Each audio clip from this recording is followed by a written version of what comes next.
gente poder dar continuidade ao seminário.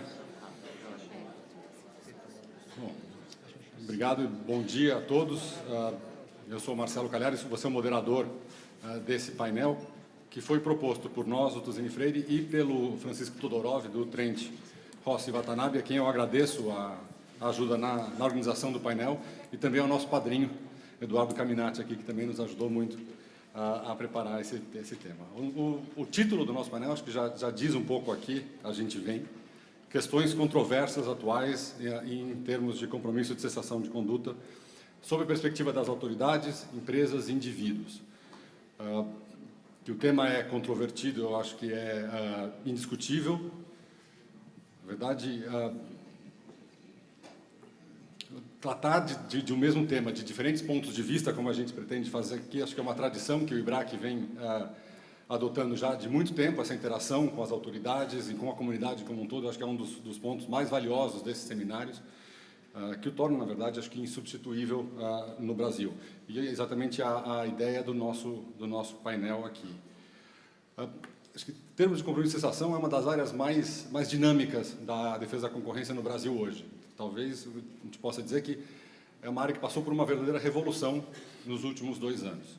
Uma revolução quantitativa, sem dúvida, e a gente vai ver um pouco disso daqui a pouco, em termos de número de casos, mas também qualitativa, em termos do que esses casos trazem para o processo de contribuição e cooperação com a investigação, e robustecimento dos casos. Mas essa evolução tão rápida, tão marcada, ela me traz, na verdade, na memória, comentários que o pessoal do Departamento de Justiça nos Estados Unidos faz há muito tempo, repetidamente, sobre a evolução do processo de leniência nos Estados Unidos. Muita gente não se recorda que a leniência no início nos Estados Unidos foi um fracasso. Ela passou vários anos sem qualquer pedido de leniência, e a dificuldade que eles tinham de estruturar os incentivos de maneira eficiente, atrair realmente as empresas, durou, como eu disse, anos. E eles acreditam, boa parte da mudança, dessa inflexão que eles passaram, a novas regras, novas práticas, uma nova postura da autoridade, todos no sentido de privilegiar 2 elementos fundamentais, que é transparência e previsibilidade. Essas são as palavras-chave que eles martelam repetidamente como essenciais para qualquer programa de cooperação. Isso foi o que aconteceu também no Brasil, no caso do programa de leniência, que começou devagar, letargia inicial, que acabou evoluindo para um programa, na verdade, considerado muito bem sucedido, acho que corretamente considerado assim, em função de mudanças que foram trazendo mais previsibilidade e mais transparência. E o exemplo do TCC, acho que é cabal nisso. A resolução 5 do CAD, que avançou muito em relação ao que existia antes nessa direção, acho que foi um motor, juntamente com um outro contexto, também dessa grande mudança, criando esses incentivos, ou permitindo que eles atuassem de maneira a gerar essa revolução toda. O primeiro painel do seminário destacou as dificuldades que o programa de leniência no Brasil enfrentam ainda hoje, embora seja um programa até muito mais maduro e com mais experiência do que o programa de TCC. Então, é inevitável que também na área de compromisso de cessação a gente tenha, ao lado desses avanços, que são inegáveis, uma série de desafios, na verdade, bastante significativos, e que talvez, em função até de outros fatores externos até ao próprio sistema, possam se tornar mais graves. E a gente vai tratar de uma série de assuntos aqui, que vão desde questões e novidades processuais que o CAD vem adotando na negociação de TCCs, até essa inter-relação com outros regimes jurídicos e todo o desafio que isso coloca para a manutenção, para o sucesso do sistema. A gente não poderia ter um painel, acho que mais adequado, refletindo exatamente essa interação que o IBRAC sempre promoveu, mas mais adequado para tratar dessa questão de todos esses ângulos e toda essa complexidade. A gente vai ter a visão da Superintendência Geral do CAD, com o Superintendente Geral Adjunto, Diogo Thompson de Andrade, o Conselho, o Tribunal, na verdade, ainda com esse velho hábito, o conselheiro Gilvandro Vasconcelos, que carrega sempre toda a sua experiência de ex-procurador geral, ainda geral, na época do CAD. E temos também a experiência do outro lado, de quem passa, e eu vou roubar uma palavra do Pier Paulo um minutinho, passa por toda a angústia da negociação de um TCC. Então, o Pier Paulo Bottini, que é sócio do Bottini e Tamassalcas, criminalista, que vai trazer uma perspectiva que eu acho que é fundamental para essa discussão hoje, e o Túlio, do Egito Coelho, do Trent Rossi Watanabe, também trazendo essa visão de no que pensa uma empresa na hora de decidir fazer um TCC e quais são os fatores considerados para levar a um bom resultado. Em termos de formato, o que a gente vai fazer é o seguinte: a gente vai ter uma introdução, comentários breves iniciais de cada um dos nossos panelistas. Eu vou discriminar escancaradamente em favor das autoridades, então eles vão ter o dobro de tempo, mas o tempo, como eu disse, é bastante curto, vão ser 10 minutos para cada um, 5 para os outros dois, e eu vou ser bastante rigoroso nisso, porque a ideia, na verdade, é que o painel avance com rodadas de perguntas sobre vários dos temas que a gente vem debatendo. Então, a primeira rodada é apenas para colocar o cenário, para introduzir o tema de diferentes perspectivas, e a partir daí a gente vai passar para as rodadas de perguntas e depois também perguntas de vocês. Sem mais, acho que a gente tem bastante coisa para discutir. Eu passo a palavra para o Diogo. Bom, em primeiro lugar, bom dia. Queria pedir só para colocar o slide.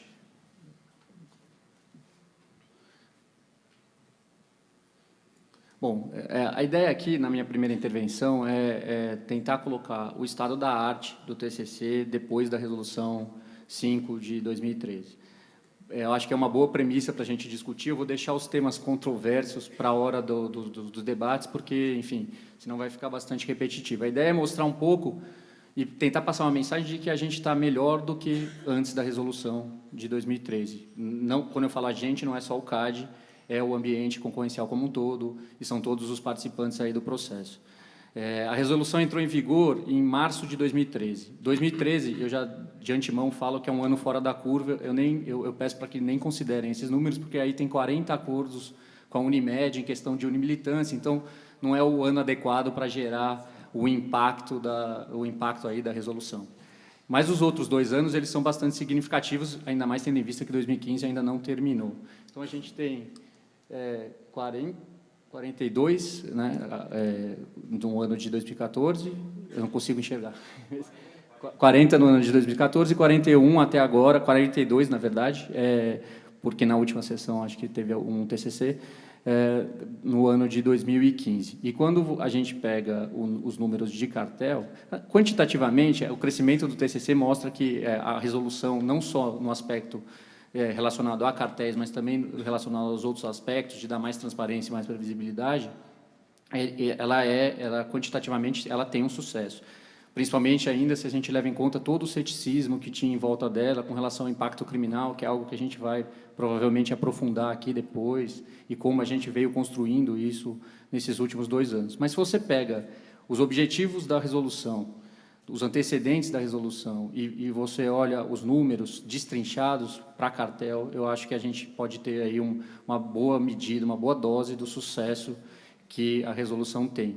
Isso não quer dizer, de maneira nenhuma, que não sobram desafios, que a negociação de TCC seja algo simples, seja algo dado, e eu vou falar um pouco sobre isso também, do que a gente tem pretendido fazer para, na linha do que o Marcelo falou, dar mais transparência, mais previsibilidade ainda, aquilo que a gente já conquistou aí nos últimos anos. Mas só para dar uma ideia de números, são 24 acordos de cartel em 2014 e 34 até agora em 2015. Mais importante do que isso é o fato de que uma coisa que não existia antes da resolução passou a existir com os novos incentivos, que são TCCs após leniência, ou seja, colaboração, pessoas que querem colaborar depois de que já houve um acordo de leniência, que era uma demanda da iniciativa privada. Quando a gente tinha o modelo antigo de TCC, que só o tribunal negociava, que a instrução não participava da discussão de colaboração, era muito comum os advogados procurarem a gente falando, mas eu quero colaborar. Eu estava pronto para fazer uma leniência, mas eu perdi o lugar na fila. Eu quero colaborar, só que para isso eu quero ter um desconto adequado na minha multa. E um pouco nessa linha de prestigiar a colaboração, mais do que uma mera economia administrativa, é que a gente construiu aí a resolução. E esse resultado de que a gente tem 18 TCCs pós-leniência e 17 TCCs pós outros TCCs, para mim é o maior exemplo de que isso foi um sucesso. E uma outra coisa que para mim também é bastante significativo é essa convivência do TCC da SG com o TCC do tribunal. Mostra um acerto na medida que a gente não só prestigiou o TCC colaboração, como manteve um cardápio, ou seja, aquela empresa que não quer colaborar ou que quer esperar ela ainda tem a chance de fazer o TCC no tribunal, que é o TCC mais voltado para a economia administrativa, é aquele TCC que evita o custo judicial do processo após o julgamento do CAD. O maior exemplo disso é um caso do cartel de Areia, julgado recentemente, em que 10 TCCs foram fechados no caso, e claramente era um TCC de economia administrativa, afinal ele estava para ser julgado, era um caso que provavelmente todos seriam condenados e depois provavelmente todos litigariam, e esse caso foi fechado. Um outro dado, bom, o dado que acho que todos já sabem, porque o Vitor e o Francisco colocaram no artigo da Folha, hoje aproximadamente 350 milhões de reais já foram arrecadados, o que dá uma noção de que o acordo também tem uma parte, um aspecto dissuasório, ele também tem um aspecto, de certo modo, sancionatório, ou seja, ele dá à sociedade uma percepção de que o CAD está atuando com relação a um cartel que foi descoberto, que está sendo processado. Isso é só o que foi depositado, ou seja, não inclui parcela vincendas, não inclui os outros que vão vir a ser fechados, então é um número significativo. E, por fim, a quantidade de acordos que está sendo negociado no momento. Hoje a gente tem cerca de 30 TCCs de cartel sendo negociados na SG. Não estou nem falando dos casos que estão no tribunal. Mais do que isso, esses TCCs eles têm características totalmente diferentes. Então, um pouco também do ceticismo que se tinha, mas isso para cartel e licitação não vai funcionar, isso para pessoa física não vai funcionar, eu acho que isso também, de alguma maneira, as partes, e aí quando eu falo do sucesso do programa, é bom a gente deixar bem claro que isso é uma construção do CAD com as partes. Assim como foi o acordo de leniência durante vários anos, assim como foi a notificação prévia, o bom, talvez, do direito antitrust é essa possibilidade das partes construírem as coisas em conjunto e superar os obstáculos em conjunto. A gente vai ver aqui que tem vários obstáculos, só pelo rol de perguntas que já me foi passado, são coisas que eu estou até feliz de responder do lado do Giovano, porque geralmente eu respondo isso sozinho no meio de uma mesa de negociação de TCC ou de leniência. Então, aqui agora eu tenho o tribunal, pelo menos, para me dar um apoio. Mas esses TCCs, desses cerca de 30 TCCs, a gente tem 6 ou 7 que são exclusivamente de pessoas físicas, ou seja, dá um sinal de que aquela questão criminal, ela não é, ou pelo menos de alguma maneira, ela foi mitigada conforme a gente foi construindo a política. E aí, tudo bem, a gente está nesse estágio, e o que a gente pretende fazer para continuar avançando? A ideia é, agora, já que a gente já tem uma massa crítica aí de mais de 50 acordos, fazer um guia que tenha uma face externa e uma face interna. A face interna é muito mais para tornar o custo de transação menor, para fazer com que todo mundo dentro do CAD negocie mais ou menos nos mesmos modos, com os mesmos métodos. Porque isso, às vezes, é uma coisa que as partes têm um pouco de receio de você receber uma mensagem de uma pessoa que está negociando e depois, em outro caso, receber uma mensagem completamente diferente. Então, isso é uma coisa que a gente deve fazer e hoje a gente já tem uma massa crítica para fazer. O guia ele tem 2 eixos. Um é transparência e previsibilidade e o outro é uniformização e padronização. A gente também acha que, com essa massa crítica que temos hoje, a gente consegue construir alguns modelos para coisas que já estão resolvidas, que já estão consolidadas pela jurisprudência do tribunal nas nossas discussões quase que semanais sobre TCC. Então, esse é um dos pontos. O ponto da transparência e da previsibilidade ele é bastante importante. As grandes dúvidas, eu acho, e aí o Túlio vai poder dizer se eu estou certo ou estou errado, grande parte das dúvidas das empresas é como eu meço colaboração, como eu faço a metodologia de cálculo. E isso levando em conta que a gente, quando julga, tem uma série de restrições de sigilo que a gente não pode abrir tudo que foi feito na negociação. Então, as outras partes, ou pessoas que nunca propuseram TCC, elas não têm todo esse cabedal de informação.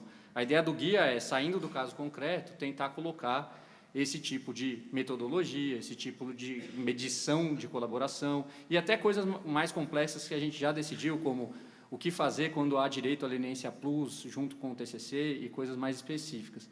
Eu acho que esse é um caminho que a gente deve seguir para tentar tornar o Instituto cada vez mais transparente e cada vez mais atrativo para aqueles que efetivamente querem colaborar com as investigações.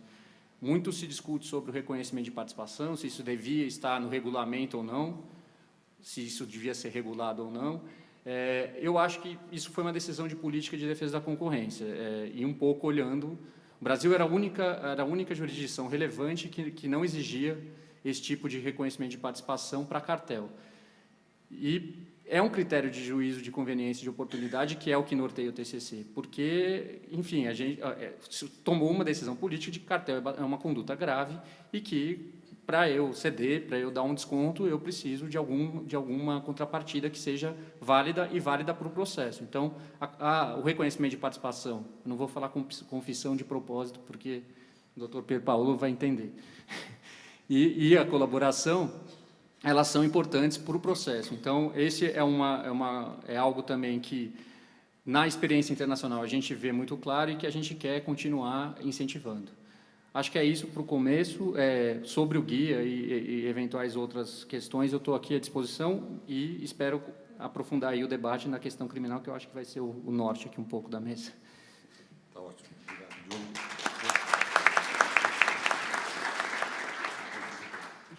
Passar a palavra ao conselheiro Gilvandro. Bom, obrigado, Marcelo. Bom dia a todos. Eu queria primeiro iniciar, obviamente, agradecendo o convite. É sempre um prazer estar aqui.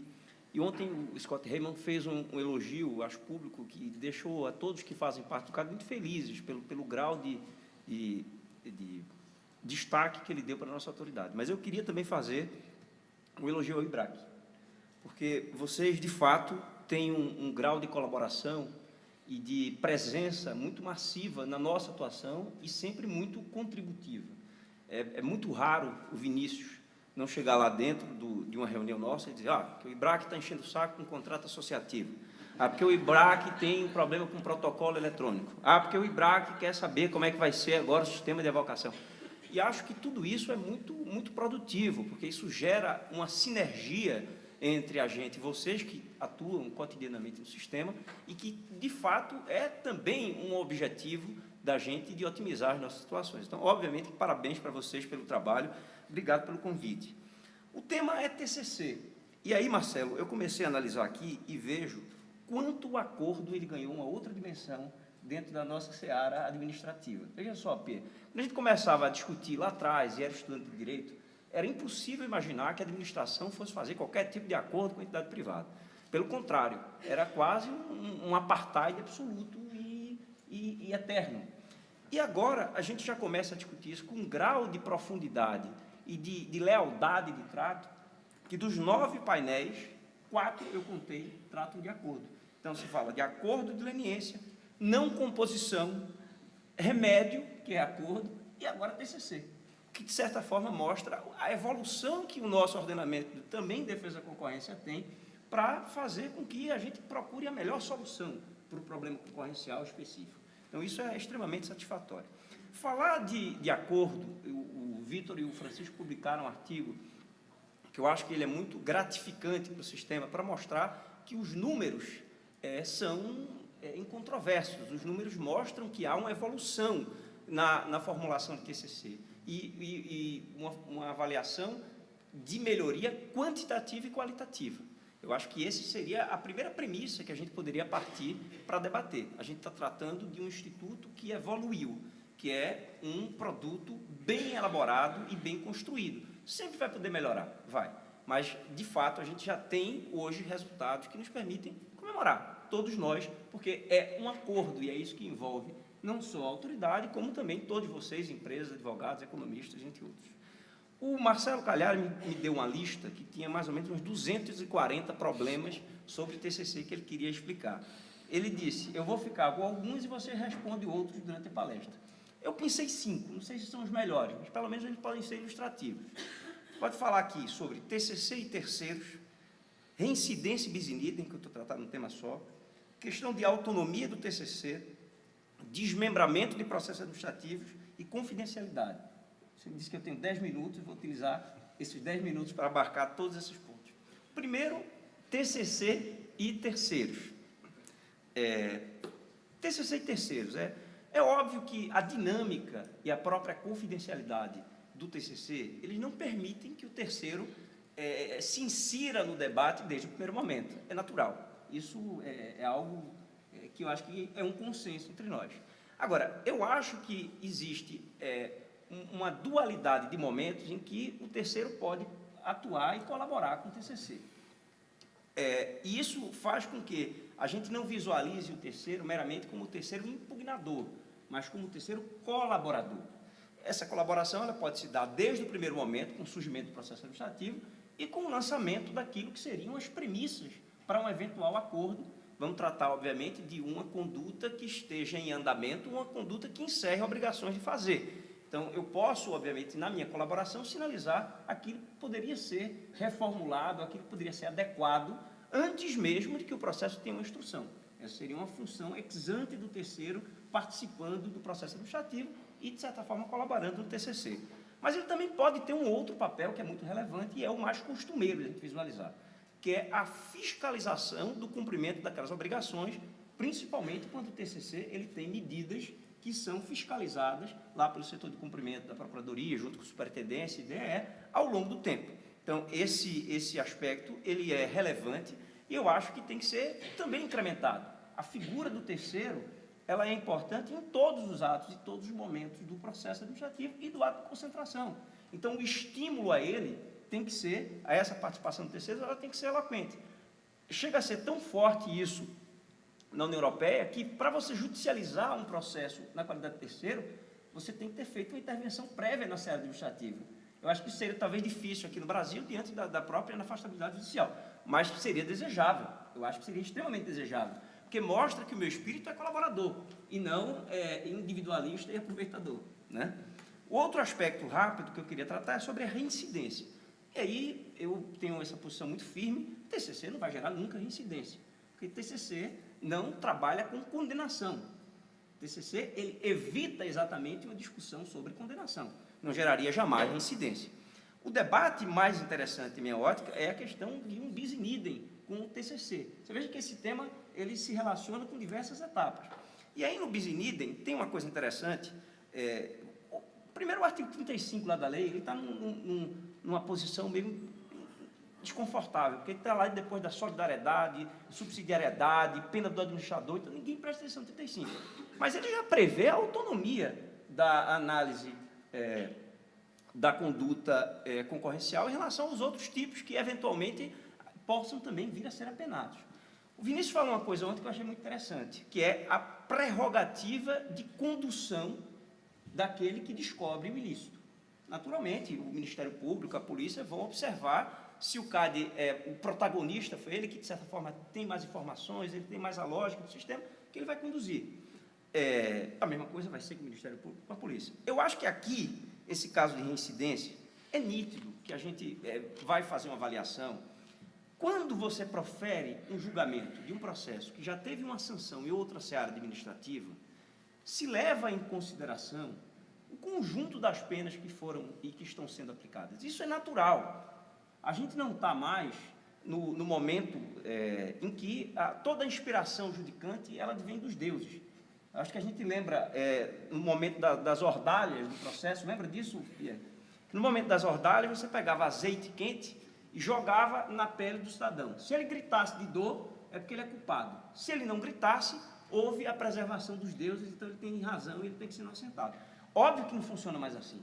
A gente vai analisar o contexto de uma maneira geral, a gente vai visualizar se aquela pena que já foi aplicada de 20%, eventualmente pela CGU, e que já atingiu a empresa, quando o CAD for aplicar a sua penalidade, ele vai levar em consideração isso. E aí, da mesma forma como o Vinícius falou, da prerrogativa de condução, aí também vai ter a liberdade de decisão. Quem julga primeiro vai ter um campo mais limpo para visualizar e aplicar a pena que achar mais devida. E, obviamente, que isso não é para gerar uma corrida para ver quem vai fazer primeiro. É, mais uma vez, aquele debate da responsabilidade. É você conduzir o processo e visualizar, no momento do seu julgamento, aquilo que é efetivo para você responder ao interesse da coletividade e preservação da defesa da concorrência. Outro ponto que seria a autonomia do TCC.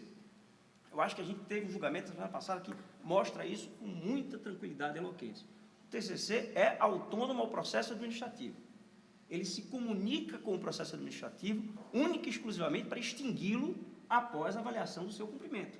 Mas ele é 100% autônomo. Tanto que o processo administrativo, ainda em trâmite na superintendência, o tribunal já homologa a celebração do TCC e visualiza o cumprimento de todas as suas etapas. Isso gera uma tranquilidade absoluta de dizer que existe uma autonomia. E essa autonomia respalda algo que também foi discutido aqui num dos primeiros painéis, que é a opção da defesa. A opção da defesa pode ser de enfrentamento do processo. E aí eu vou exercer minha ampla defesa em contraditório pleno e esperar que o processo demore o prazo que é merecido. Mas eu posso optar por refutar o processo. E aí eu vou celebrar um TCC, porque eu não quero enfrentar o processo. Então, eu crio um distanciamento do processo e trago aquelas obrigações que estão relacionadas no acordo para serem avaliadas. E, nesse sentido, eu vejo como um procedimento autônomo e que faz parte de uma opção do administrado de utilizar ou não.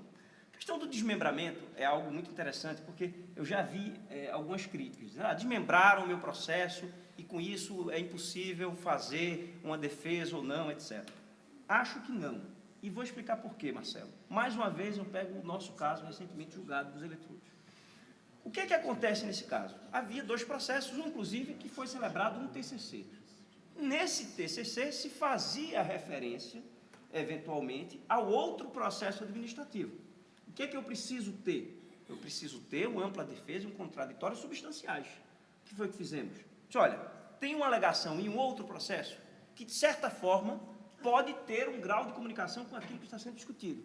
Muito bem, vamos trazer esse TCC para o processo administrativo e partes se manifestem sobre isso. O interessante é que todos disseram que não tinha nada a ver com isso, mas todos reivindicavam que aquele TCC, os processos estivessem em conjunto.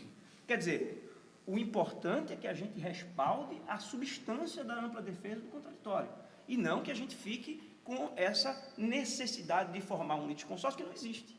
Por quê? Mesmo se você pensar que a conduta ela é conjunta, uma conduta de cartel, a própria individualização da pena, ela já mostra que não há um caráter unitário na deliberação da autoridade administrativa e permite absolutamente que haja desmembramento, não só por critérios lógicos, mas também para homenagear princípios constitucionais. E a eficiência, que foi dita aqui pelo Lauro de Manhã, da administração. Seria correto travar um processo administrativo em que partes estão em momentos processuais completamente distintos? E o princípio da duração razoável do processo? A gente faz o que com ele? Também rasga? Porque o processo vai passar 30 anos enquanto eu consigo procurar e encontrar alguém que possa exercer sobre a defesa contraditória? Não. A gente está, da mesma forma como a gente passou para um outro patamar de credibilidade, a gente precisa também trazer aquilo que é racional, aquilo que é lógico, aquilo que é juridicamente aceitável, para que o processo possa ser conduzido até os seus termos. Novamente, o desmembramento, ele é algo factível, eu acho interessante, inclusive, para que você possa, para os próprios administrados, exercer o seu direito de fechar rapidamente o processo, que eu acho que isso também é um direito do administrado, se ele tem razão, ou que o tribunal não fique com aquela coisa durante muito tempo tramitando. A questão do último ponto que trago nessa primeira intervenção, acho que estou dentro do meu tempo, Marcelo, é a questão da confidencialidade. Esse é um ponto sempre muito sensível. Eu sei que isso atinge tanto o CAD quanto as empresas. Nós temos uma preocupação muito grande. Eu acho que o que eu tenho visto lá, tramitando na União Europeia, sobre confidencialidade, acho que a gente tem como transpor aqui para o Brasil com muita tranquilidade. Há alguns aspectos que não vão ser nunca publicizados. Eu acho que a gente não tem que nunca publicizar. E coisas assim que são muito intuitivas. Então, qual é a racionalidade que faz com que o Pier Paolo, por exemplo, possa cobrar honorários caríssimos dos seus clientes? E qual é a técnica que ele tem para conseguir que as pessoas façam esse pagamento de forma suave, sentido extremamente prazeroso de pagar aquilo que ele tem? Ora, isso naturalmente faz parte de um segredo dele, que é como a Coca-Cola, o segredo da Coca-Cola. Isso não pode ser nunca publicizado. Isso não deve ser publicizado. Isso tem que ser guardado. Se o CAD algum dia tiver essa informação, viu, Pia? Fique tranquilo. Ela será guardada a 7 chaves. Jamais publicizaremos ela. Agora, há um outro conjunto de informações que isso sim, você pode publicizar, mas dentro de 2 perspectivas que penso ser incontornáveis. A primeira é uma tentativa prévia da obtenção daquela informação. Houve algum esforço? Ou eu estou utilizando a facilidade que o CAD já tem aquela informação como primeiro elemento? A gente sabe que muitas vezes as informações, elas podem ser obtidas de uma forma menos dolorosa, sem abrir aquela confidencialidade que foi outorgada. E depois, é a utilidade, demonstrar para que eu quero quebrar isso aí. Então, eu tenho que justificar. Eu estou querendo quebrar porque eu quero utilizar isso numa ação de reparação de dano. Tudo bem. Acho que você faz uma ponderação em que o valor confidencialidade vai ser confrontado com outros valores e, eventualmente, como o CAD tem a liberdade de fazer avaliações, obviamente não aqueles casos de vedação legal, mas outras hipóteses, ele vai fazer avaliação e, eventualmente, vai quebrar a confidencialidade. E isso a gente tem feito com muito cuidado, que, para o caso do TCC, não há como a gente abrir o TCC durante esse período de negociação, por esses critérios que a gente já conversou agora, mas depois, durante o acompanhamento do TCC, que aí tem um papel importante dos terceiros, e eu utilizo isso para fechar, naturalmente, a gente visualizando que há a possibilidade de você facilitar o cumprimento, de você facilitar o acompanhamento do acordo, eu acho que esses critérios de ponderação para a abertura da confidencialidade, eles podem ser utilizados. Eu encerro por aqui. Obrigado. Obrigado. A gente vai voltar, com certeza, de algum desses pontos, depois explorar outros. Passar a palavra ao Dr. Paulo, fazer considerações breves e iniciais. Eu ia consignar que a defesa, como tem um tempo menor aqui, mas pelo menos ela fala depois. Isso já é mas eu queria agradecer o convite ao IBRAC, na pessoa do Cagliari, agradecer, cumprimentar os demais componentes da mesa, pessoas próximas, amigas com as quais eu trabalho há algum tempo, portanto, isso me deixa muito à vontade de expor as minhas angústias, como bem disse o Dr. Cagliari. Para nós do direito penal, essa lógica, se para vocês da concorrência a lógica da colaboração é algo que vem aos poucos se consolidando, para nós do direito penal ela ainda é observada com muita desconfiança, com muito espanto. É claro que nós estamos incorporando aos poucos esses instrumentos.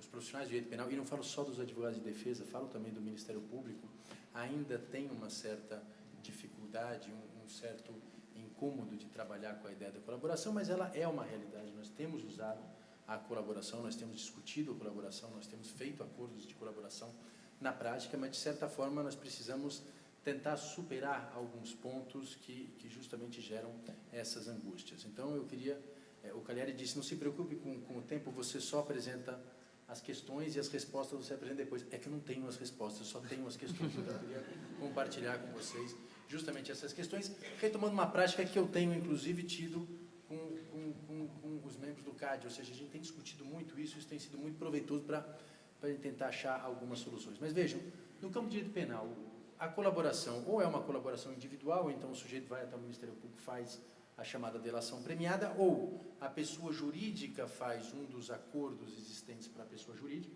eu estou falando aqui uma leniência ou um TCC no CAD, uma leniência na CGU, ou a novidade agora da leniência no Ministério Público, e evidentemente a pessoa física, ela precisa de um auxílio da área criminal para identificar quais são os desdobramentos disso na seara criminal e qual vai ser a postura dela, qual vai ser a estratégia dela perante esses diversos órgãos. Eu vou me limitar aqui, até pelo tempo, a falar quais são esses problemas em relação ao TCC no CAD. Porque quando a empresa faz a leniência no CAD, de certa forma está resolvido no direito penal, porque é inerente à extinção de punibilidade. Agora, quando nós temos o TCC, é evidente que você tem aqui uma obrigação de colaborar, de relatar, chamemos isso de confissão ou não, do ponto de vista técnico, mas a verdade é que ou a empresa ou a pessoa física reconhecem ali um ilícito, e um ilícito, inclusive, penal. E se até pouco tempo esse TCC ele era pouco, ou sequer era compartilhado com o Ministério Público para fins penais, isso recentemente começou a acontecer, ou seja, esses TCC, e como tem que acontecer na administração pública, são remetidos ao Ministério Público, o Ministério Público toma as providências, ou instaura um inquérito policial, ou instaura um procedimento de investigação própria e oferece uma denúncia. E uma denúncia que para aquela pessoa física é um pouco complicada, porque ela vem instruída com um histórico de conduta, onde há uma confissão, seja da empresa, seja da pessoa física, onde ela reconhece a praticação naquele ilícito penal. Então, a única saída para essa pessoa física diante do Ministério Público é fazer um acordo de colaboração premiada, fazer uma delação premiada para minimizar esses efeitos. Quais são aqui as questões presentes na prática que nos angustiam um pouco em relação a essa colaboração premiada decorrente de um TCC feito na esfera administrativa? Em primeiro lugar, na verdade são 4, Eu só vou colocá-los aqui. Primeiro, a competência, com quem eu faço essa colaboração premiada. Em segundo lugar, a extensão dessa colaboração premiada. Em terceiro lugar, os critérios para a discussão dos benefícios. E em quarto lugar, aqui pegando um pouco o gancho do Gilvandro, a publicidade ou o sigilo. Em primeiro lugar, a competência. Veja, nós temos um problema no direito penal em relação a cartel, que até hoje não está absolutamente pacificado a competência, se é da Justiça Federal ou da Justiça Estadual, principalmente quando o cartel é interestadual. O que nos traz uma preocupação, porque o CAD, quando faz o TCC, em geral, me corrijam se eu estiver errado, mas nos casos em que eu atuei, vocês remetem isso para o Ministério Público Federal. E o Ministério Público Federal, então, nós começamos uma discussão com o Ministério Público Federal sobre uma colaboração premiada. Qual é a grande preocupação? Eu faço essa colaboração, acerto com o Ministério Público, ele oferece a denúncia junto com a colaboração, é distribuída para um juiz, e, evidentemente, os demais corréus, quando vão ser citados para responder à acusação, eles vão alegar uma exceção de incompetência. Isso é muito comum na CCA. E se o juiz, que eu não sei quem é quando eu faço o acordo de colaboração, porque não tem juiz prevento, então não consigo discutir isso antes com ele. Se aquele juiz entender que ele não é competente, ele vai remeter para outra justiça. E eu preciso recomeçar toda uma discussão de um acordo onde eu talvez já tenha feito anexos, onde já tenha exposto uma parte daquela conduta. Então, isso nos gera uma certa insegurança. Como resolver isso? Eu não sei bem, mas talvez usar aqui, ou uma reunião conjunta, mas eu acho muito difícil de fazer na prática, ou usar aqui uma perpetuação da jurisdição, mas depois a gente discute isso. Em segundo lugar, a extensão. O sujeito, numa colaboração, ele precisa trazer algo novo. Só que ele já falou num histórico de conduta, ele já disse tudo o que ele tinha para falar, isso já está acessível ao Ministério Público. Então, para que ele vai fazer um acordo de colaboração? Então, esse é um segundo problema. Um terceiro são os critérios. Se na seara do CAD eu tenho uma metodologia própria, guidelines, método para fixar valores, na seara do direito penal não tem. Ou seja, você parte de uma discussão em qual é o benefício, reduz em 1/3, em 2/3, a multa e assim por diante. Eu tenho uma dificuldade de fixar critérios. E, por último, a questão da publicidade. E aí eu vou aproveitar para fazer uma pergunta para vocês. Esses aspectos, tirando os sites dos honorários, que eu espero que mantenham sob sigilo, mas esses aspectos que vocês guardam, eles são compartilhados com o Ministério Público, provavelmente. E a questão é exatamente qual é esse ideia. Vocês compartilham tudo com o Ministério Público ou só uma parte daquele histórico de conduta? Essa é uma pergunta, porque isso, para mim, não é muito claro. Mas, enfim, o que eu queria jogar são justamente essas questões do ponto de vista concreto. Eu tenho e posso tratar depois algumas, talvez, sugestões para superarmos esses problemas, porque essa é uma realidade. Existe o TCC, é necessário fazer uma colaboração premiada. Nós precisamos, na verdade, e fico muito satisfeito que vocês estejam preparando aí um manual de transparência e previsibilidade, porque nós precisamos disso, nós sentimos muita falta, até porque no direito penal nós estamos começando a discutir isso, e nós temos muita insegurança em relação, já temos feito uma série de acordos, mas ainda a questão da competência, da extensão e principalmente dos critérios para fixar benefícios, ainda são questões presentes em todas essas discussões. Espero que tenha ficado dentro do tempo aqui, estou à disposição do senhor. Muito obrigado.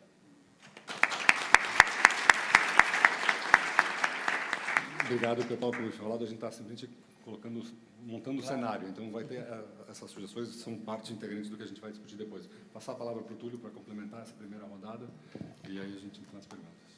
Agradeço ao Marcelo pelo convite, por estar aqui. Sempre gosto muito de estar no seminário do IBRAC, talvez eu tenha estado desde o primeiro seminário do IBRAC, então é sempre um prazer estar aqui de volta, especialmente partilhando a mesa com amigos, pessoas que também, como disse o Pierre Paulo, eu conheço já há tanto tempo e me sinto muito à vontade também perto deles. O tema de negociação de TCC, aqui eu falo vestindo a camisa dos empresários que estão negociando um TCC. Eu diria que nós estamos talvez vivendo a era dos acordos, não é? Acho que o cenário de negociação mudou bastante de uns tempos para cá. E fala-se em leniência hoje, abre-se o jornal, tem notícia de denunciação premiada, virou cotidiano, virou rotina a negociação com as autoridades. E isso nós já vivíamos no CAD há mais tempo, talvez o CAD tenha até se antecipado a isso, nesse aspecto. E agora, mais recentemente, com os TCCs.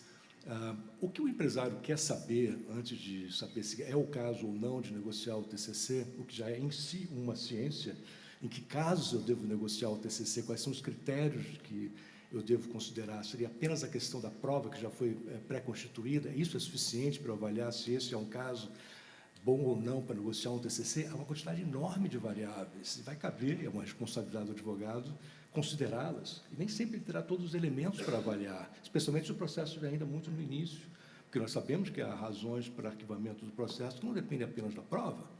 Podem haver incidentes durante o processo, como essa semana nós vimos no caso dos eletrodos, um processo de cartel que foi arquivado não porque não houvesse provas necessariamente, mas porque havia um problema processual. Então, uma quantidade grande de variáveis. Como é que você vai antecipar esse cenário? O cliente ele quer saber o que vai acontecer na negociação, quais são exatamente as fases, o que significa confessar, qual é a extensão dessa confissão. Basta dizer, eu violei a lei, ou eu tenho que fazer um histórico da conduta detalhado e assinar embaixo? Qual é a variável disso? Isso é negociável? A extensão da negociação é algo que é também negociável? E o que é colaborar? É negociável também a colaboração? Ela é absolutamente essencial. Eu posso fazer um acordo em que não haja colaboração em cartel, simplesmente pelo fato de que já não há mais o que colaborar, porque eu não posso inventar colaboração. Imagine, por exemplo, um caso de cartel, isso é um ponto interessante, imagine o 6º TCC num determinado processo. Outro dia eu vi esse comentário no CAD, não, o 6º TCC, nesse caso, já não será mais possível.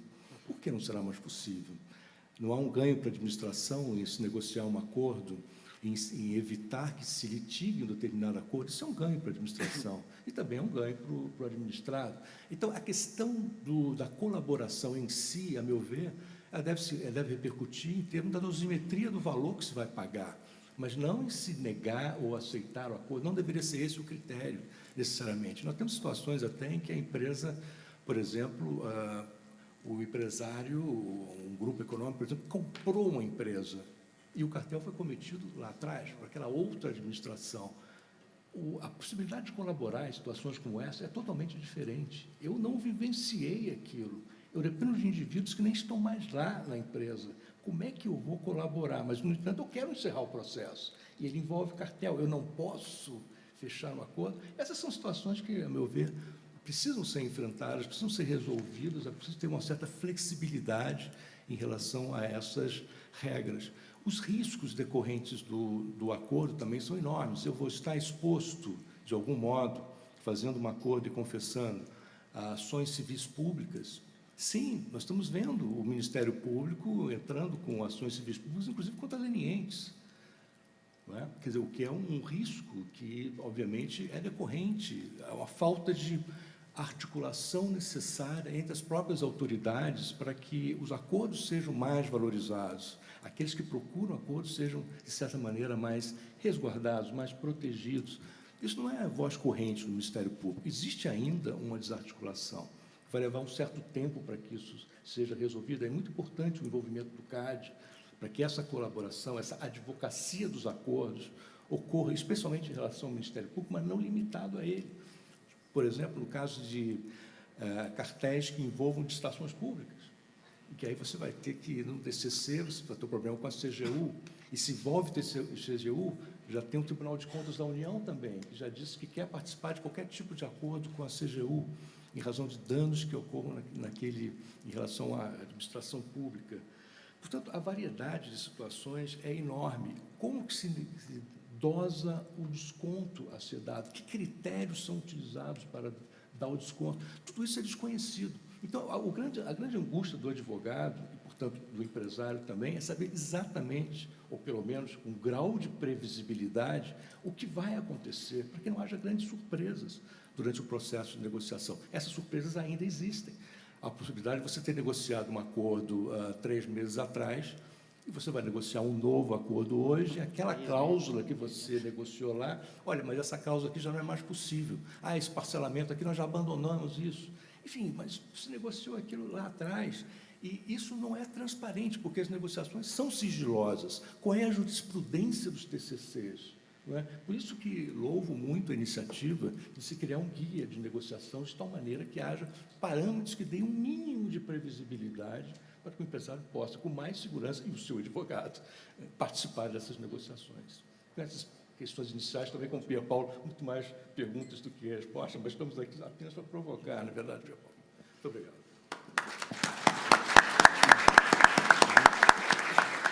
Obrigado, Túlio. Acho que a gente viu que há muito mais questões do que a gente poderia ser capaz de tentar responder, e nenhuma das que a gente vai tratar a gente tem a pretensão de esgotar. Mas vamos tentar explorar algumas delas, pelo menos.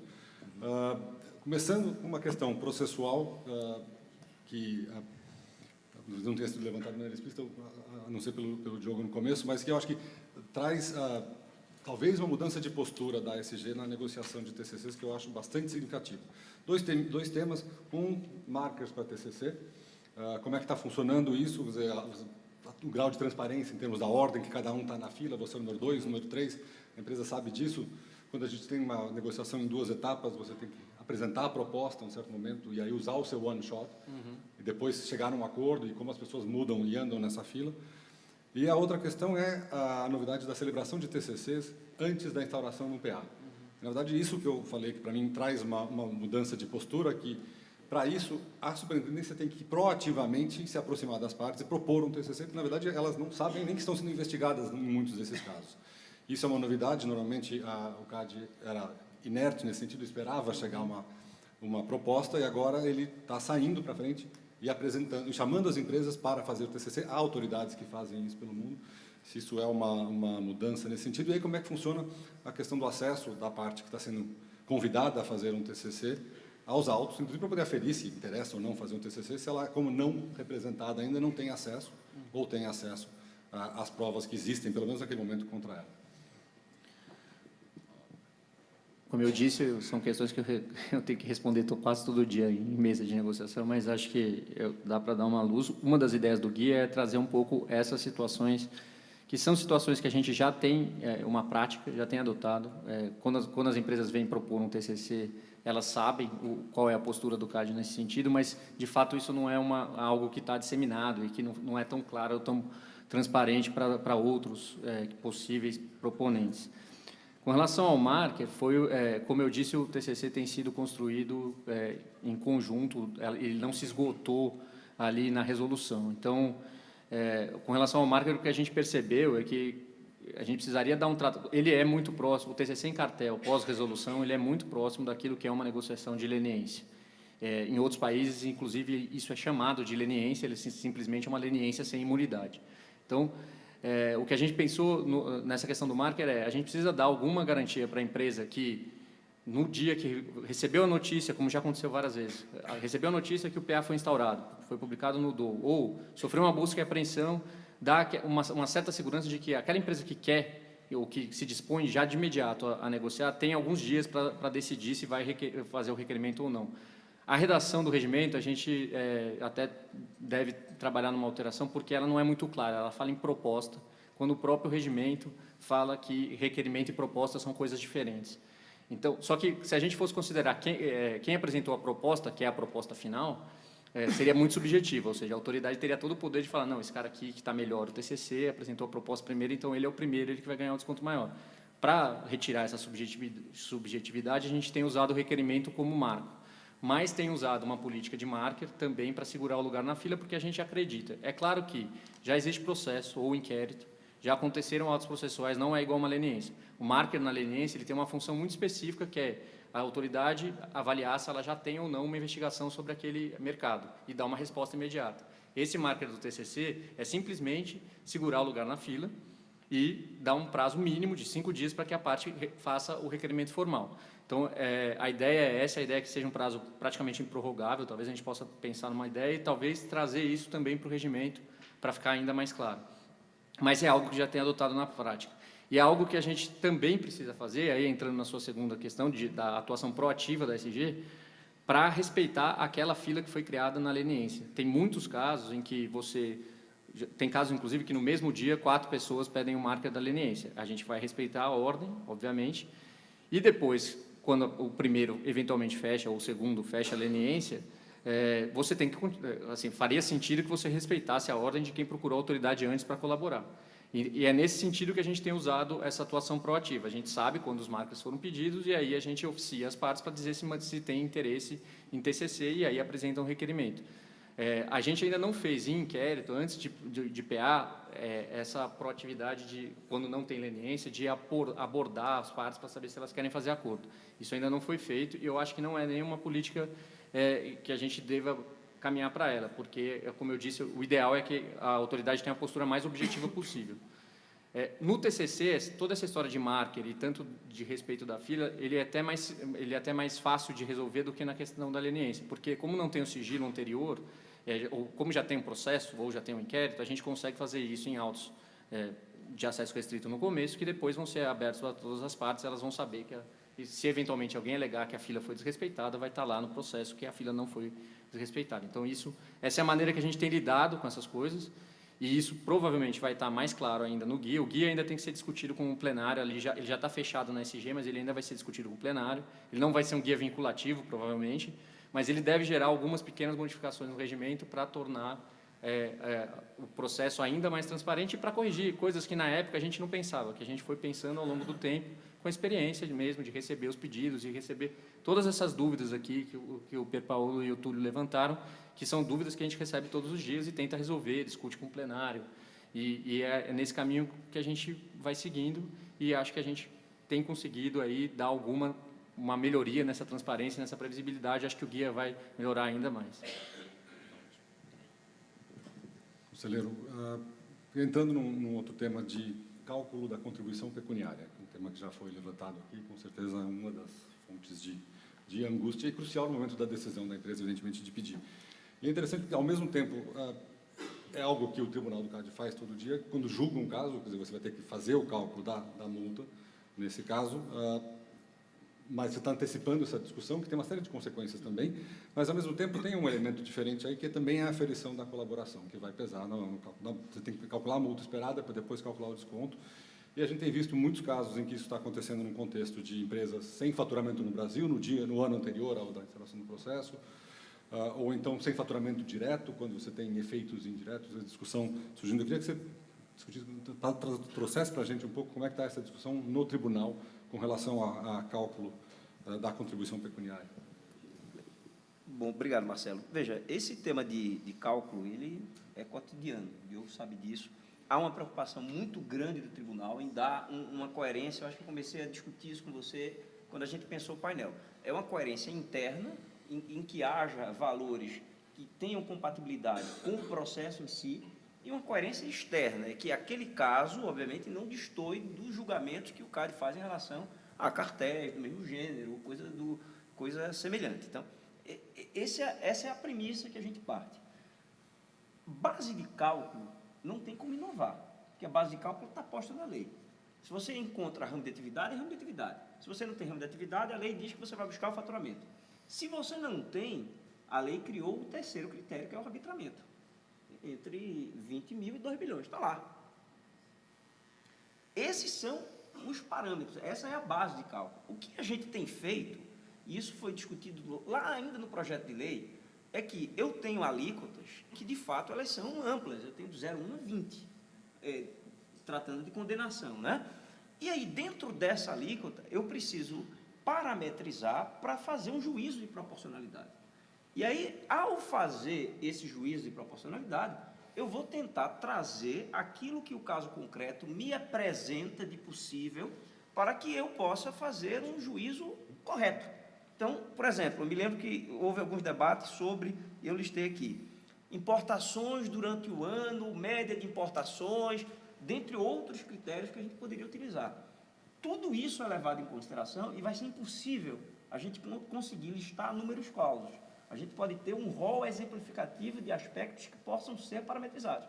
Mas dependendo do mercado e dependendo da conduta, você vai ter alguns elementos que eu vou ter que pegar e vou dizer, olha, nesse caso aqui não houve nenhuma importação para o Brasil nos últimos 3 anos, interrompeu, etc. Então, você vai ter que fazer ponderações específicas para o caso, para que, na base de cálculo, que já existe, vai inventar a base de cálculo.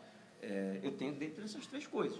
Eu vou, obviamente, tentar, por proporcionalidade, observar esses critérios que são auxiliares na hora de quantificação. Essa é uma preocupação do CAD e é uma coisa simples. A complexidade, ela surge diante do caso concreto. Vocês lá na negociação dizem, pô, mas eu vou visualizar aqui uma coisa que pode ser mais interessante para mim. Eu vou fazer um parâmetro aqui de importações no mês de dezembro, que foi horroroso o mês de dezembro de importação. Então, eu vou querer que esse critério permaneça. E aí, O Diogo lá e o time da SG vai dizer, não, em novembro vocês trouxeram muito. Então, quer dizer, esse debate, ele é natural e faz parte do acordo. Agora, os critérios são prefixados, a gente não vai inovar em base de cálculo, que essa possa ser uma preocupação, que nem poderia, senão a gente estaria cometendo uma atrocidade, entendeu? Mais ou menos isso. Mas só e a parte da aferição da colaboração, que aí entra essa segunda etapa que não Veja, tem na a condenação aferição normal. da colaboração, esse é um pouco o mesmo papel que existe dentro da leniência. Quem é que sabe se está havendo ou não a colaboração? É quem pede a colaboração. No caso, a Superintendência Geral. É muito difícil, e esse é um juízo de deferência natural que vai existir no tribunal em relação à Superintendência Geral. Se eles chegam e dizem, olha, eles estão colaborando e estão trazendo os elementos de colaboração. Isso vale tanto. É óbvio que isso tem que ser levado em consideração, né? Porque eles é que estão fazendo a instrução. Eu digo isso porque um dos aspectos que sempre é criticado no tribunal, para vocês alegarem prescrição, é dizer, prescreveu porque esse ofício era desnecessário. Isso é comumente. Mas é desnecessário na visão de quem? De quem está instruindo o processo ou de quem, contra quem o processo está sendo instruído? Porque se você disser que quem está instruindo o processo não tem condições de fazer uma avaliação da utilidade daquele ofício, você vai gerar uma situação maluca, que a todo ofício tem que trazer um grau de fundamentação da existência do ofício que passa a ter uma contradição com a própria celeridade, a racionalidade de execução do processo. Tem que se dar deferência ao instrutor. É óbvio que se eu estou investigando um mercado de saúde e eu peço um ofício que não tem nenhuma conexão, veja, nenhuma mesmo, quer dizer, eu estou investigando saúde e pedi para saber qual foi a produção de pneus no Brasil, tudo bem, aí esse, obviamente, pode ser considerado algo completamente fora do prumo, mas se há algum nexo, então eu oficiei 2 vezes uma mesma instituição para saber dela qual é a produção. O próprio tempo, às vezes, ele justifica que eu faça o mesmo ofício. Eu estou instruindo, eu queria saber qual era o percentual do mercado hoje, eu passei 6 meses, eu quero saber dos 6 meses, é o mesmo ofício. Pode ser que haja uma avaliação e haja racionalidade. Então, essa deferência que existe para o instrutor, ela tem que existir. E é interessante porque, veja, vocês estão cobrando a deferência no momento, mas depois vocês deixam de cobrar quando a gente vai analisar o aspecto de prescrição. Veja que a coerência é uma coisa importante. Na verdade, eu sempre defenderia a deferência nesse caso. Mas, primeiro, Diogo, e aproveitando o mote aí que o Giovanni colocou, como negociador primário aí do TCC, como é que vocês julgam a valoração da contribuição dentro da faixa que a lei prevê para o primeiro e segundo? Eu vou estar no topo ou para baixo? Tem algum critério? Sim. Eu ia fazer um comentário justamente sobre a questão da colaboração e sobre um ponto que é importante da contribuição pecuniária que o Giovandro colocou, que é a questão da proporcionalidade. A gente sabe que a lei, o termo ramo de atividade da lei é um termo aí, jurídico bastante aberto. O CAD tentou ouvir uma resolução objetivar isso, mas é claro que aquilo ali é um indicativo. Você, no mundo dos fatos, é muito mais rico que aquilo. Você vai ver que, às vezes, o cara está em 3 ramos, às vezes o ramo ele está em mais de um, ou às vezes o ramo é muito maior do que o produto que é objeto do cartel. Enfim, tem uma infinidade aí de situações que a casuística traz, e, por isso, ter um critério de proporcionalidade baseado, obviamente, sem fugir do critério legal, é bastante importante na aferição da contribuição e é algo que a gente tenta fazer sempre. Inclusive, é um debate que a gente tem feito com as partes bastante profícuo, assim, até de entendimento dos mercados. Assim. O que a gente tem uma ideia lá, eu e o Eduardo, é óbvio que a gente não vai descer para o mercado relevante, porque não foi isso que a lei quis. Essa parte, apenas sobre o mercado relevante, ela ficou lá no processo legislativo, perdida, o que ficou foi o ramo de atividade. Mas dentro desse ramo de atividade, obviamente que a gente vai trabalhar com algum grau de proporcionalidade, porque a gente já viu situações que, de fato, sairiam completamente do escopo. Com relação à colaboração, a gente, já há algum tempo, na nossa experiência, e quem negocia na SG, a gente tenta fazer uma objetivação daquilo que é. Isso depende bastante do caso concreto também, porque, às vezes, um documento, num determinado caso, ele é mais importante do que escrever uma história de 40, 50 páginas contando o que aconteceu. Às vezes, aquele documento é o documento que prova tudo. Então, isso é uma coisa que a gente vai avaliar no caso concreto, mas a gente tenta, pegando os próprios termos da resolução e os termos da lei, criar alguns critérios objetivos. A ideia é que talvez no guia a gente exponha um pouco desses critérios. Isso ainda vai ser discutido com o tribunal, então não quero fechar a questão sobre isso, mas a ideia é essa, a ideia é também de transparência, de falar, a gente mede colaboração levando em conta esse tipo de aspecto. Então, acho que é por aí. Ótimo. Túlio, você queria dar uma comentada? Eu queria aproveitar esse tema, que é bastante interessante mesmo, sobre base de cálculo. O Diogo já me ajudou a esclarecer parte da pergunta, mas a questão é a seguinte: quando nós estamos falando de negociação de TCC, nós sabemos que isso não é uma condenação. E se ela não é uma condenação, a vinculação do CAD aos critérios da lei para a condenação me parece ser mais flexíveis, porque ele não está aplicando uma sanção, não é verdade? É uma contribuição que está sendo calculada. Nesse sentido, existe espaço no ambiente de negociação de TCC sobre base de cálculo? Sim, você pode talvez construir uma base de cálculo em relação a uma definição mais específica de um ramo de atividade, por exemplo, ou no que se refere a separar, vamos imaginar uma empresa que atua de maneira bastante capilarizada no território nacional, mas houve um incidente em um certo estado da federação, apenas naquele estado aconteceu um incidente de cartel. Eu posso isolar essa área dentro de uma negociação de um TCC, tendo em vista que a vinculação que existe, repetindo, não é a mesma. E uma outra coisa é sobre a reincidência. O Gilvando já comentou sobre reincidência, mas a minha pergunta é num outro ângulo. Na negociação do TCC de uma empresa que já tenha sofrido uma condenação anterior, haverá necessariamente o cálculo da contribuição e será dobrado esse cálculo, ou também isso é algo que pode entrar no âmbito da negociação do TCC, até o ponto de, dependendo da circunstância do caso, ou do grau de colaboração que se venha a dar, não dobrar. Eu entendo que não haveria um desrespeito à lei, uma vez que não é uma sanção que está sendo aplicada, portanto... Eu queria um comentário sobre esse aspecto, se fosse possível. Você Obrigado. quer começar? Posso começar? Bom, Túlio, muito interessante. É interessante porque existe sempre uma preocupação de você criar condições de proporcionalidade no momento do acordo da decisão. Essa é uma preocupação que a gente tem e que é uma preocupação que a gente comunga. O que talvez difira sejam os meios de como atingir essa proporcionalidade.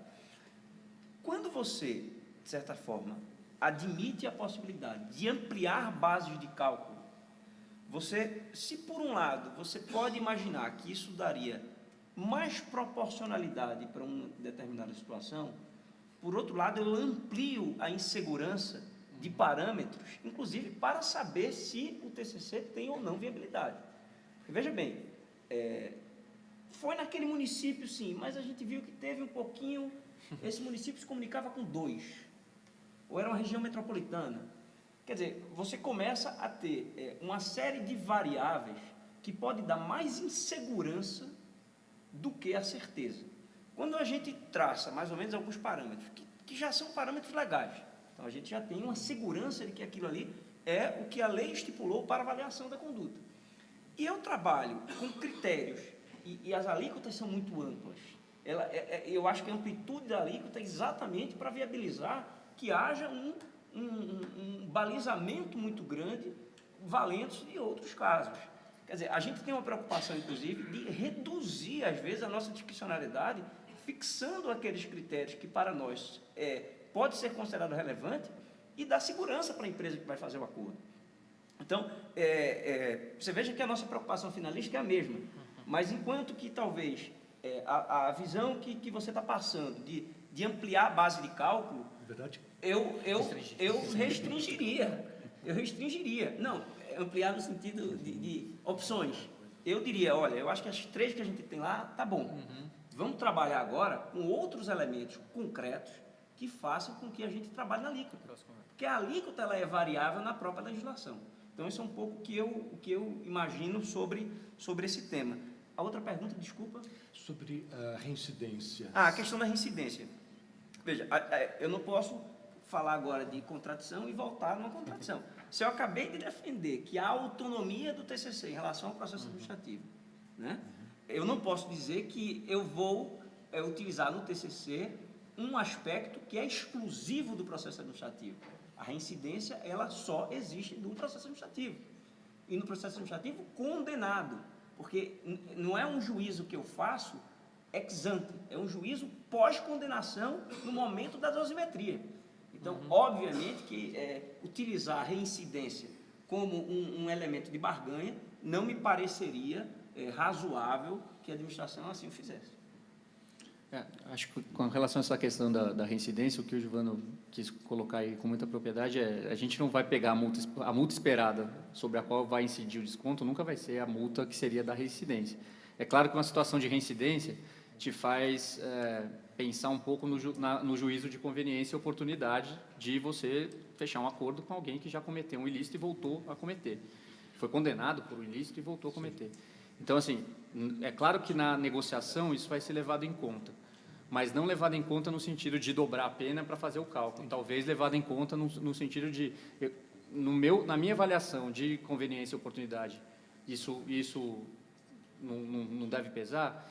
E só voltando um pouco na questão da base de cálculo, eu acho que a questão, quando a gente fala em proporcionalidade, a gente tem na lei vários parâmetros para conseguir trabalhar dentro deles.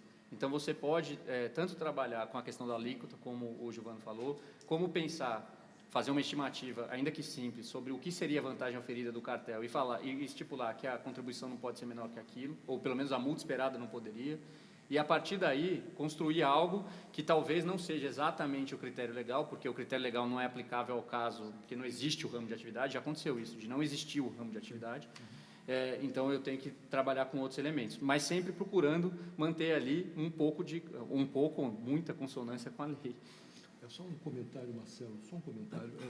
Eu acho muito importante, agradeço as respostas que esclarecem o ponto. Na verdade, o que eu estou entendendo é que a vinculação àqueles critérios legais acontece no momento da aplicação da pena. Então, é vinculado, não tem muito como escolher se vou aplicar ou não a reincidência. Porém, existe, do que eu estou entendendo, um aspecto de discricionariedade se eu estou no ambiente de negociação de um TCC. Isso, para mim, é fundamental e é um elemento importante para se decidir se é mais interessante entrar pela via do acordo, porque eu tenho essa possibilidade, do que ir direto para uma possibilidade de condenação. Talvez o termo seja até mais um ambiente de autonomia disso com relação à discussão do processo, né? A gente vai mudar um pouco de marcha agora e entrar na angústia dos criminalistas e dos indivíduos, na verdade, que participam disso. Acho que a gente vai dar a oportunidade para o Paulo aqui aprofundar um pouco mais aqueles temas que ele apresentou no começo. Uma série de aspectos aqui. Como o Diogo colocou, desde o começo surgiu a crítica de o desincentivo que você vai gerar com essa exigência de confissão ou colaboração vai ser tal que isso pode afetar o sucesso do programa, e uma resposta que a autoridade poderia dar o programa é um sucesso, logo esse temor não se confirmou. A questão, será que essa resposta satisfaz, ela é suficiente, ou a gente tem que olhar um pouco mais fundo, pensando num ambiente fluido em que provavelmente a gente vai ter mais processos criminais acontecendo no Brasil, pós-metrô e pós-Lava Jato, contra indivíduos. Será que esse cálculo também não tem que ser alterado e o incentivo, o desincentivo da exigência da confissão vai mudar com o tempo agora? E uma questão crucial também se isso gera uma divergência tal de interesses entre indivíduos e empresa que dificulta mesmo a colaboração da empresa. Num ambiente de leniência, quem já passou por isso sabe que, mesmo com a oferta da imunidade completa, muitas vezes é muito difícil convencer o indivíduo a cooperar. É algo contraintuitivo e, ainda que o CAD tenha uma experiência razoável, ainda é razoavelmente novo na nossa cultura.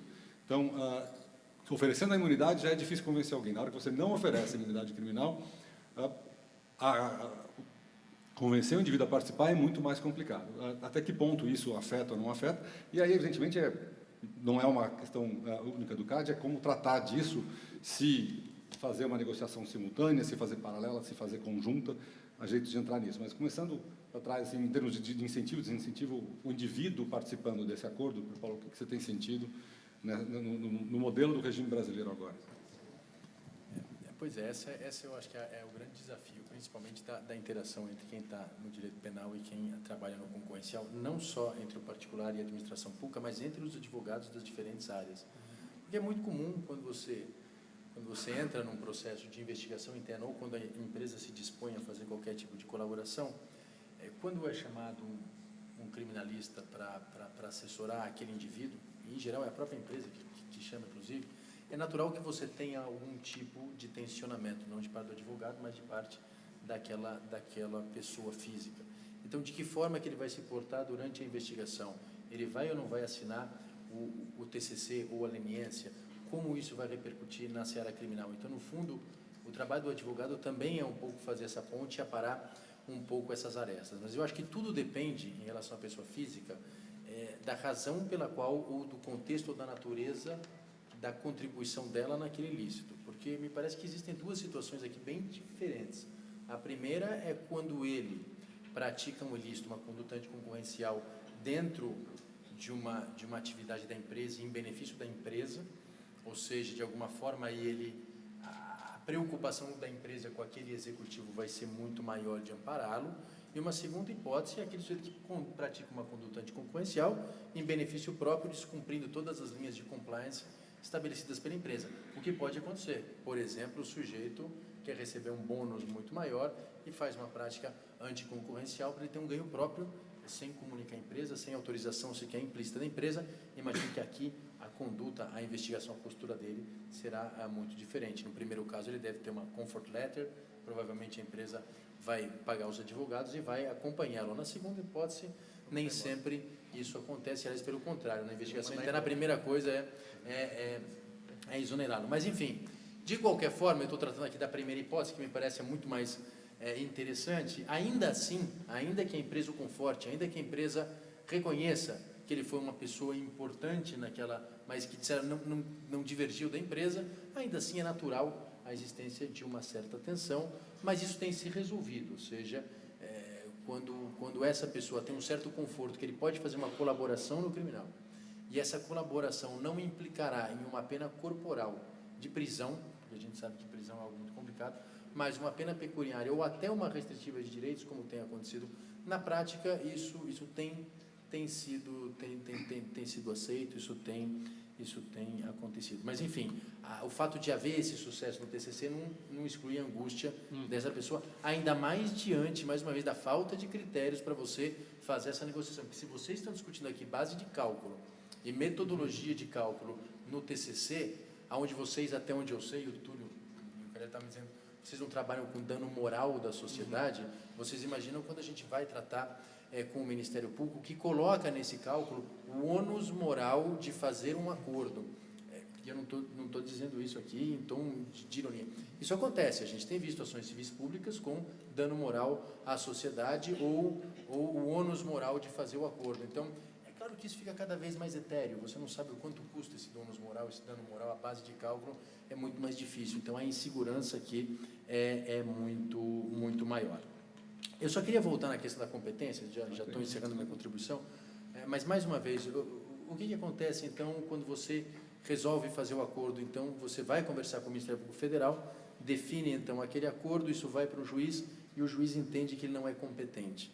A minha aqui, a solução, me parece, ou eu começo toda a discussão de novo com o Ministério Público Estadual, que tem outros parâmetros, outros critérios, ou a gente tenta discutir na Justiça, mas isso é inédito, isso poderia ser uma tese, a utilização da perpetuatio jurisdicionis, ou seja, ainda que a decisão sobre o recebimento da denúncia ou não tenha acontecido, mas o acordo tem alguma validade, ou seja, ele ainda precisa ser homologado, mas as bases do acordo são reconhecidas como válidas e como legítimas. Eu não sei se isso seria viável, na verdade nós estamos começando a discutir isso, mas talvez seja algo que nós possamos levar adiante. E, por fim, eu gostaria só de perguntar, porque a gente acaba absorvendo muito a experiência de vocês e da prática de vocês com o acordo, mas uma grande discussão dos acordos na seara criminal é a exigência, as cláusulas que acabam sendo aprovadas de desistência de recursos, de uma prática de não litigância. Então, minha primeira pergunta é, quando vocês fazem a leniência ou o TCC, é comum a discussão ou a exigência ou a imposição de desistência de levar ao judiciário, não questões de mérito, porque evidentemente você fez acordo, mas alguma questão processual, como, por exemplo, descobre-se depois a invalidade de uma prova, descobre-se depois um problema processual, descobre-se depois que uma busca e apreensão teve um fundamento inválido ou que uma escuta telefônica emprestada da Justiça foi anulada pelo Judiciário, ou seja, esse sujeito que fez o TCC ou que fez a leniência, ele é impedido de buscar no Judiciário uma anulação de tudo aquilo e rever, porque nós temos essa discussão no direito penal, é uma discussão bastante complexa e eu queria ouvir um pouco sobre a experiência de vocês na seara administrativa. Só antes, vocês presidente, eu queria só complementar um ponto. Você estava falando da dinâmica da negociação com o Ministério Público a partir de um TCC com o CAD. Em que momento você faria isso? No paralelo, enquanto a negociação com o CAD está andando, você esperaria para ter o resultado já com o CAD para poder levar isso para o Ministério Público? Seria interessante o CAD ajudar o indivíduo nessa conversa com o Ministério Público? É para perguntar ou para responder? Eu vou só fazer uma parte. Então tá bom. Já aconteceu de tudo, Cagliari. Nós já tivemos experiência de primeiro fazer a colaboração no criminal e depois levar o CAD. Já tivemos experiência de primeiro fazer um TCC e depois haver uma conversa conjunta para começar uma colaboração no criminal. Enfim, já teve experiência de fazer tudo ao mesmo tempo, isso sem contar um outro ator que é a CGU. Então, na verdade, a gente tem uma situação hoje, que é um problema do ambiente regulatório do país, que nós estávamos até conversando agora há pouco. Imagina um caso no sujeito que faz um cartel para disputar uma licitação pública e acaba corrompendo alguém no meio do caminho. A empresa quer fazer uma leniência nesse caso. Ela pode fazer uma leniência com o CAD, ela pode fazer uma leniência com a CGU e ela pode fazer uma leniência, não estou falando de colaboração, estou falando de leniência com o Ministério Público, para impedir a ação civil pública. Quem eu procuro primeiro? E aí vai um pouco da sensibilidade, mas é muito ruim você depender de sensibilidade institucional, porque no fundo há, de certa forma, eu acho que menos com o CAD, mas entre a CGU e o Ministério Público há um certo desencontro em determinados momentos. Então, às vezes a preocupação da empresa é: se eu for primeiro aqui, talvez eu feche uma porta lá, se eu for primeiro lá, eu fecho uma porta aqui, dependendo do tema, eu vou primeiro aqui ou primeiro lá. Essa é uma questão que realmente o ideal seria todos sentarem numa mesa e acabar você fazendo essa negociação em conjunto, mas nós sabemos que isso institucionalmente é muito difícil. O CAD teve uma experiência com o Ministério Público e continua tendo, e isso é muito louvável, mas a gente não percebe essa mesma experiência nos outros órgãos. Então, realmente vai depender de cada caso, vai depender do contexto e vai depender, às vezes, até das autoridades, pessoas físicas que estão envolvidas nessa apuração. Tem um adendo, aproveitando aqui, pegando carona na pergunta do Pierre Paulo, que é ótima. A questão toda do penal, obviamente, no caso do antitruste, se refere a pessoas físicas, não há nenhuma novidade em relação a isso. Agora, a lei antitruste, a meu ver, ela dá uma solução para o problema da pessoa física na medida em que ela não estabelece um limite para a leniência da pessoa física. Isso é uma coisa que nem todo mundo está atento para isso, mas o limite do primeiro da fila só se aplica para a pessoa jurídica, não para a pessoa física.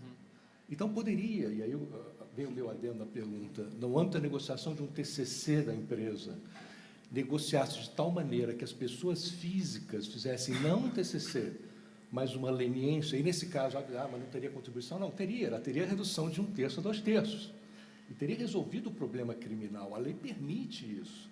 A questão é a flexibilidade que se terá na negociação do TCC de dar esse tipo de solução, que, a meu ver, a lei dá a solução para o problema criminal. A questão é se o CAD está disposto a aceitar essa solução. São vários temas, se eu não falar de alguns, vocês, por favor, me lembrem deles. Bom, primeiro, Marcelo, você colocou aí uma preocupação, que é uma preocupação nossa também, de o aumento da persecução criminal de cartéis, que é uma coisa que a gente sempre desejou que acontecesse. Acontece nesse momento e pode, de repente, causar algum impacto aí nesse sucesso do programa de TCC. O bom disso é que esse aumento dessa persecução ela acontece ao mesmo tempo em que o Instituto já está bem mais amadurecido do que estava 2 anos atrás, ou antes da resolução, e, ao mesmo tempo, em um momento em que o próprio Ministério Público descobriu que a delação é um elemento de obtenção de prova, é um elemento de solução alternativa interessante, e isso funciona. E aí, passando um pouco uma visão otimista, hoje eu já vejo o Ministério Público e a CGU já também numa outra cabeça com relação à lei anticorrupção. Talvez a grande externalidade positiva institucional da Lava Jato foi essa. Os órgãos todos tiveram que sentar numa mesa, abaixar um pouco as barreiras aí dos seus poderes e das suas competências para tentar chegar numa solução conjunta.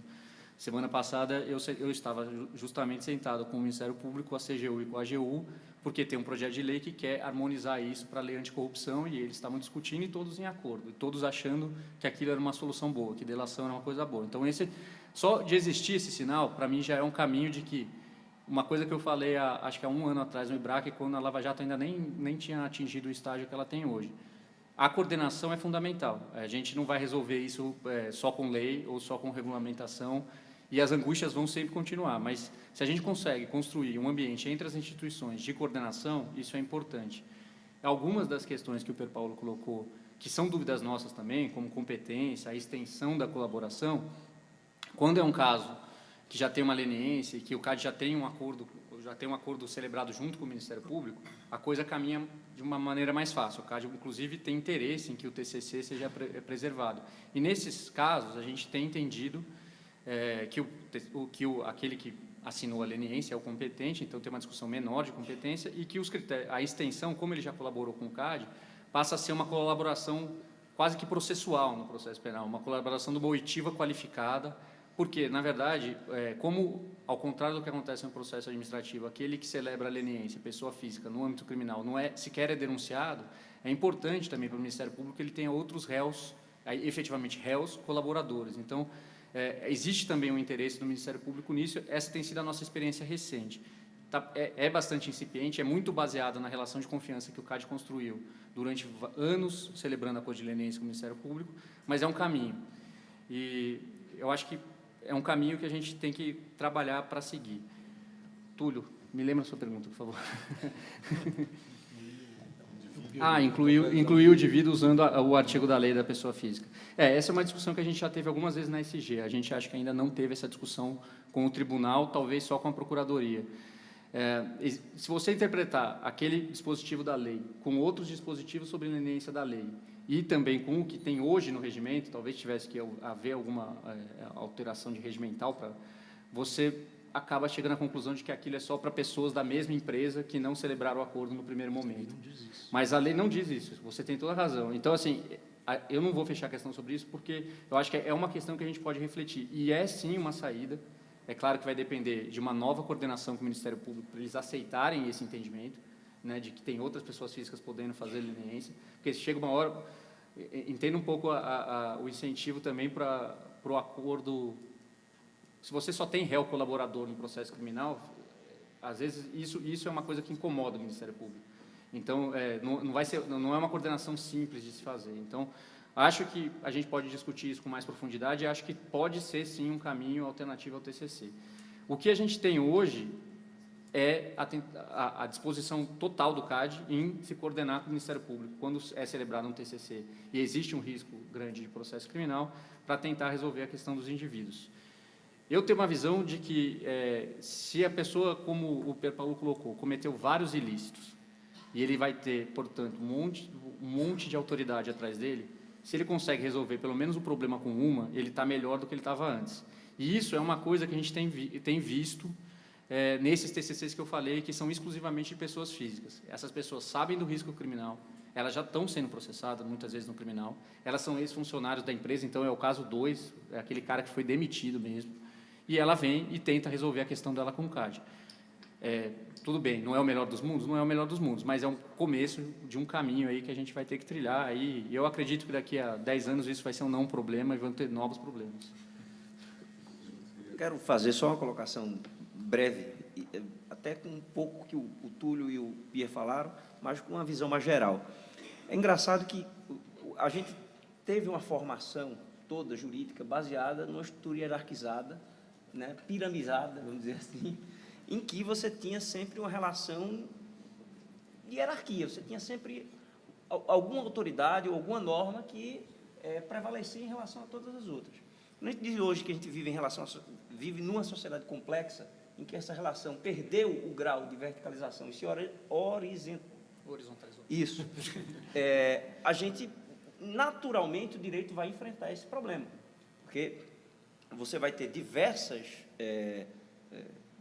autoridades que estão incumbidas de proteger específicos aspectos da sua atividade, e isso gera uma necessidade de sinergia. Veja que coisa interessante que eu comecei a minha fala dizendo, a gente nunca teve a cultura do acordo. A cultura do acordo, ela afastava a administração dos agentes privados. E a gente conseguiu mudar para uma relação em que a norma ela trabalha hoje com os costumes. É isso. É um pouco da norma impositiva atrelada a uma estrutura de costume. E eu não vejo como a gente conseguir fazer com que o direito consiga, com tanta celeridade e velocidade, dar essa segurança de ter tão somente a norma para balizar essas relações. A gente vai necessariamente fazer esse cotejo de algumas normas, quando o direito conseguir avançar e ser rápido o suficiente para conseguir solucionar esses casos, mas a gente vai ter que construir também uma relação de consensos, uma relação jurisprudencial e aí muito mais costumeira, que faça com que a gente pacifique esses conflitos que existem hoje, não só em concorrência, mas eu acho que a gente tem talvez uma facilidade em concorrência, porque o nosso micromundo ele é muito menor do que essas angústias todas que a gente vivencia.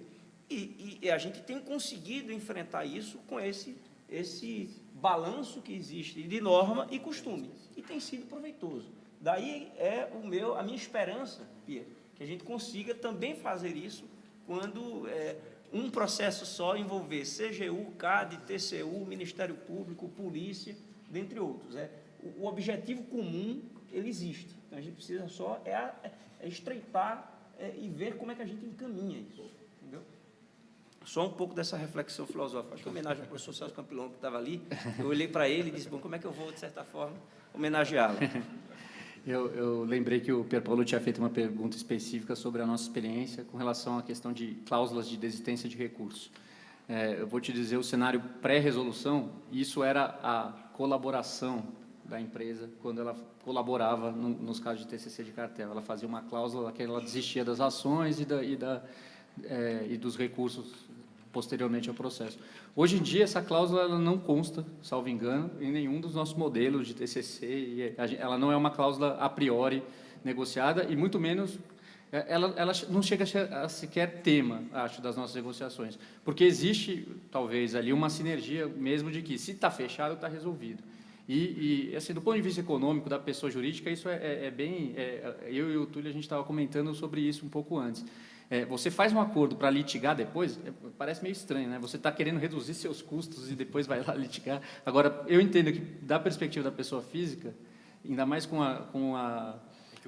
impacto criminal, com o impacto criminal que ele pode ser condenado, talvez seja um pouco mais complexa a questão. Tá. Eu ia fazer um comentário com relação ao dilema que as empresas têm no momento em que o indivíduo tem um interesse diferente, muitas vezes até aconselhado pelo seu advogado não cooperar, e ela tem que montar um caso para apresentar para conseguir fazer o TCC.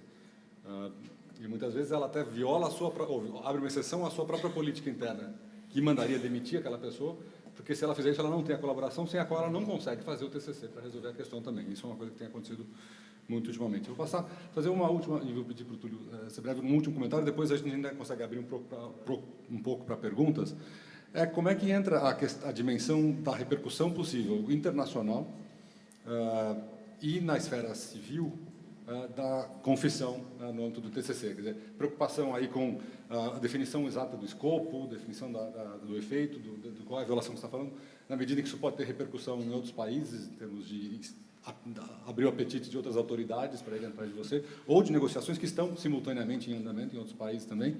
E também a questão civil, embora seja algo que, evidentemente, nunca vai ser controlado por um TCC, mas o fato de você ter a perspectiva de ter aumento de ações de reparação, como isso entra no cálculo da atratividade ou não de um TCC? Obrigado, Marcelo. Pergunta fantástica, mas eu vou ter, eu entendi que 2 minutos para responder. Bom, evidentemente que cada caso é um caso. Isso é indiscutível. Eu estava até conversando sobre isso antes do nosso painel. Porque vai depender. O caso que nós estamos tratando é um caso de cartel que teve origem no Brasil e, a partir do Brasil, teve efeitos nos Estados Unidos ou na Europa. Essa é uma situação.